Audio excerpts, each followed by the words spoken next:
In this video, we'll have a glance on the topics to be covered in the course named Object-Oriented Programming using C++. This is a professional elective course for the EEE students of 6th sem. The subject code is 18EE645. First, let us see the course learning objectives.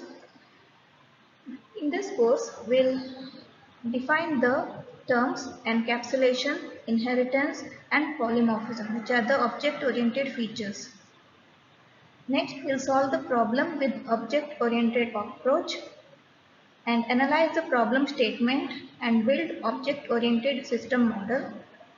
Describe the characters and behavior of the objects that comprise a system. Explain function overloading, operator overloading, and virtual functions. Discuss the advantages of object-oriented programming over procedure-oriented programming. That is, the advantages of C++ over C language mainly. So we have the first module, that is beginning with C++ and C++ features. So in this we have the topics like what is C++, applications and structure of C++ program, different data types, variables, different operators used, expressions, operator overloading, and control structures used in C++. Module 2, we have functions, classes, and objects. So in this, the topics included are functions, inline function, function overloading, friend and virtual functions, specifying a class, C++ program with a class, arrays within a class, memory allocation to objects, array of objects, members, pointers to members, and member functions. Next, module 3, constructors, destructors, and operator overloading.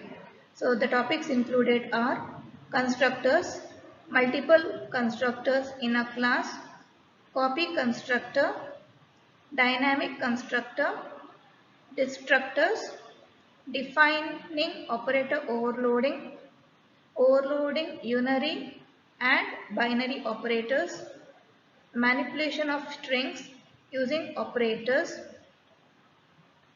Next, module 4, inheritance, pointers, virtual functions, polymorphism. The topics included are derived classes, single level, multi-level, and multiple inheritance, pointers to objects and derived classes, this pointer, virtual and pure virtual functions. Module 5, streams and working with files. So the topics included are C++ streams and stream classes, formatted and unformatted I/O operations, output with manipulators, classes for file stream operations, opening and closing a file, end of file. Next, we'll see the course learning outcomes. So at the end of this course, the student will be able to explain the basics of object-oriented programming concepts. Next, apply the object initialization and destroy concept using constructors and destructors. Apply the concept of polymorphism to implement compile time polymorphism in programs by using overloading methods and overloading of operators. Using the concept of inheritance to reduce the length of code and evaluate the usefulness of it. Apply the concept of runtime polymorphism by using virtual functions, overriding functions, and abstract class in programs. Utilize I/O operations and file streams in programs.